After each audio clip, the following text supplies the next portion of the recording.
So guys, taking payments from clients can actually be a bitch if you do not set it up right, and if you fuck it up. I want you to learn from some of my mistakes that I've actually been making recently when it comes to billing my clients and actually taking payments from clients. So in this video, I'm going to show you a couple of my mistakes, what you should do, what I'm actually going to be doing in the future, certain softwares you need to use to automate this and make sure that money is never going to be an issue when it comes to billing your clients. So let's jump into it.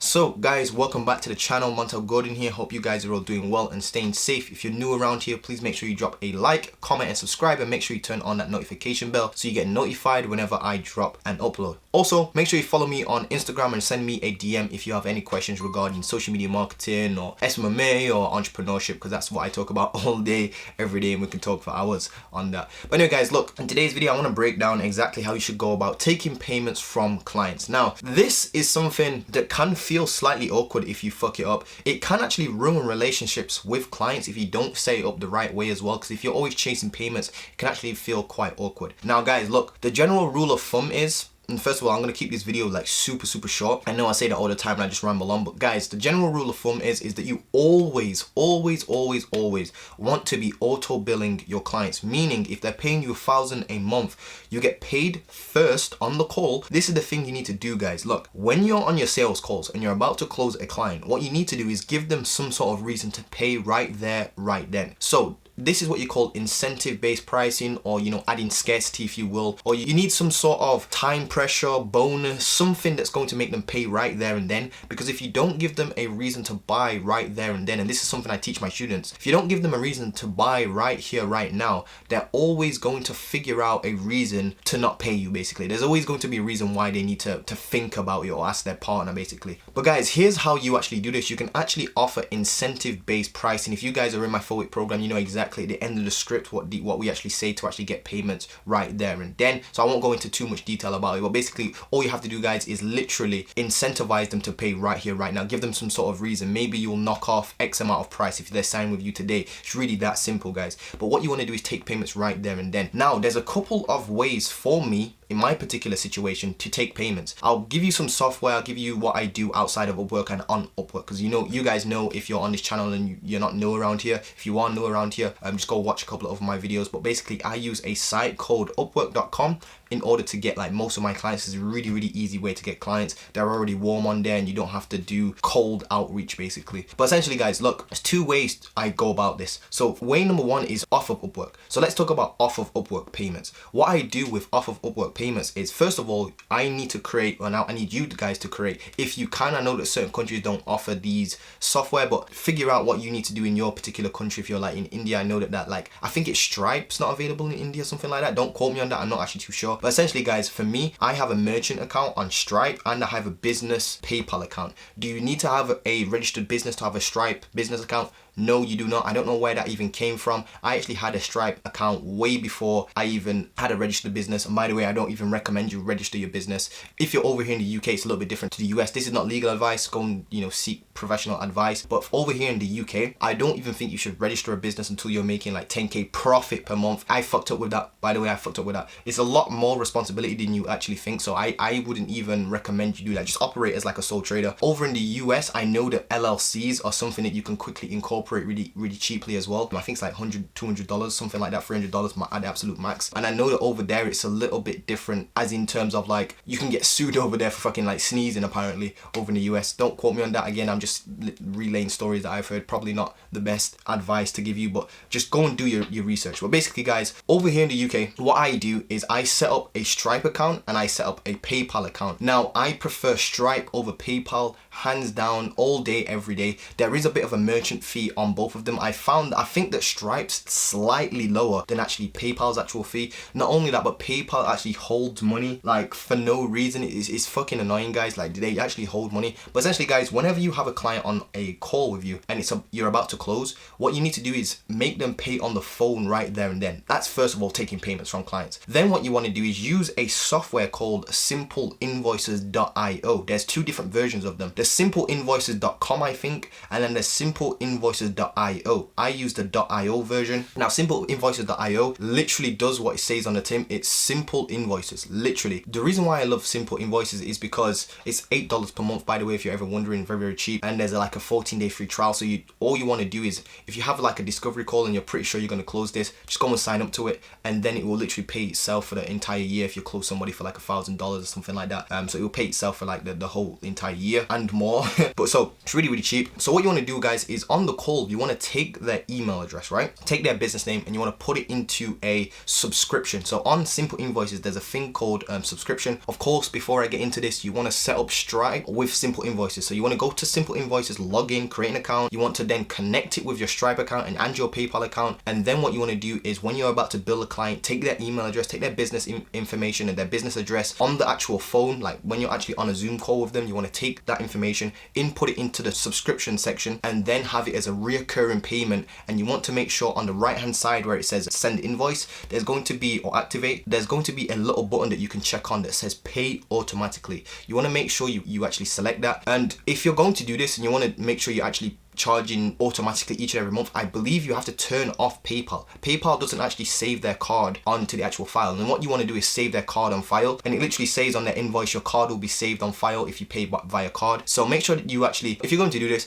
I would prefer it if you guys just started off just using Stripe. PayPal, it can be good. I believe it pays you out slightly quicker at the beginning, but now that I've made a couple, like I think it's when you start making like multiple 5 figures on there, once you've hit that multiple 5 figures actually made on Stripe, they actually drop your, I believe if you hit some sort of figure, they drop your actual payout time. So the moment you get paid, there's a few days that you have to wait. For example, I should be actually having a Stripe payment come through from my actual bank account. So Stripe goes to your bank account. There's a little bit of a time delay in between that, so it's like processing time basically. So when you get paid $1,000, you might have to wait a week for that to come into your actual bank account, so you can actually use that and whatnot. So it just kind of stays in limbo in your Stripe and you can't actually touch it. But with PayPal, I believe you can do instant transfers. But with PayPal, there's way more chance of your money just being held. So that's one way of going about taking payments from clients. Simple Invoices hooked up with Stripe and PayPal. Now, if you don't want to use Simple Invoices, there's a bunch of different, payment that like invoicing software. So basically, Simple Invoices is literally just an invoicing software. I mean, yes, you can set up invoices using Stripe's native invoicing system. In my opinion, I just like Simple Invoices user interface. I like how easy it is to set up like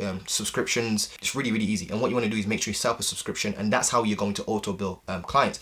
Now let's talk about the fucking headache that I've been going through and the mistakes I've been making on Upwork. So you guys know that I have the Upwork stuff going on, and that's how I take clients. Sometimes I take clients off of Upwork, which wink wink, you know you're not supposed to do. Yeah, don't use that as your own will, if you will, guys. But look, guys, I do take payments off of Upwork because the reason being is because, first of all, Upwork charges you a 20% fee, which is heavy, of course. They instantly just take 20% of you away, of your money away. Not only that, but with Upwork, if you set it up in the way how I've been setting it up, you don't get paid until you've actually done the work. Now that is like one of the cardinal rules of SMMA. One of the cardinal rules of SMMA is you don't do the work unless you get paid first. So when I was being taught SMMA and stuff like that by all the gurus, one of their techniques varied from each other, but their underlying rules when it came to getting paid was always auto bill, always make sure you take payment up front. They were very stern on that, and I still believe you should take payments up front, and I've actually not been doing that and not been following my own advice because it's Upwork and it's Upwork's platform and it doesn't really work like that. That's another thing that kind of sucks about Upwork, but it's still worth it in the end.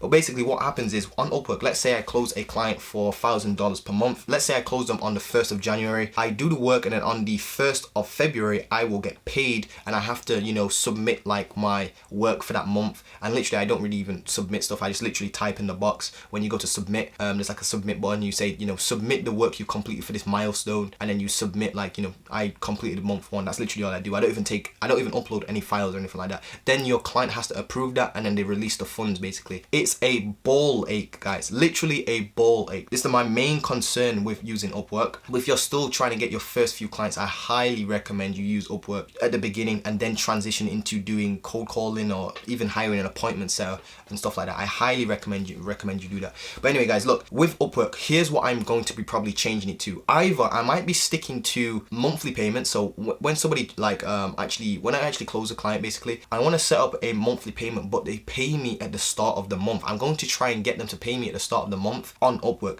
Now, this is probably not going to go well, so here's my backup plan. So what I mean by that first one, real quick, is when I close a client, I want to set up £1,000, $1,000, if you will, if you're over in the US. I'm going to tell them that with Upwork, I've had trouble in the past with clients not paying me. Is it okay if we can do like the payment up front and then it's held in escrow type of thing? No, I don't even want to hold it in escrow. I'm going to tell them to release the funds like at the beginning and see if that works. I'm going to obviously split test it, see what happens. If that doesn't go well, which I'm thinking it might not go well because a lot of people on Upwork don't really trust people and whatnot. But essentially, I'm going to try that. If not, my backup plan is just set up monthly, like the monthly milestones. I'm going to break it up into 4. So each week I'm going to get paid basically. So let's say I break up $1,000. What I'm going to do is tell them it's $250 a week basically, and just set up the milestone that way. But guys, on Upwork, here's what I'm doing right now. I'm setting up a month, and this is where I'm kind of fucking up on what I want you guys to avoid. If you set up a monthly milestone, so every month you have to complete something basically. On Upwork, it's called milestones, where you have to complete a certain amount of work for the agreed amount of work you've talked to your client about. So let's say you're creating 30 posts, you have to then go and, you know, actually do that 30 posts, and then you get paid for it basically. But here's where I've been fucking up. I've not been actually remembering to tell my clients and like release the payment. I've not actually been submitting the work for the month. So each month when I complete work, you have to go onto Upwork. You have to manually sign in, go to Upwork.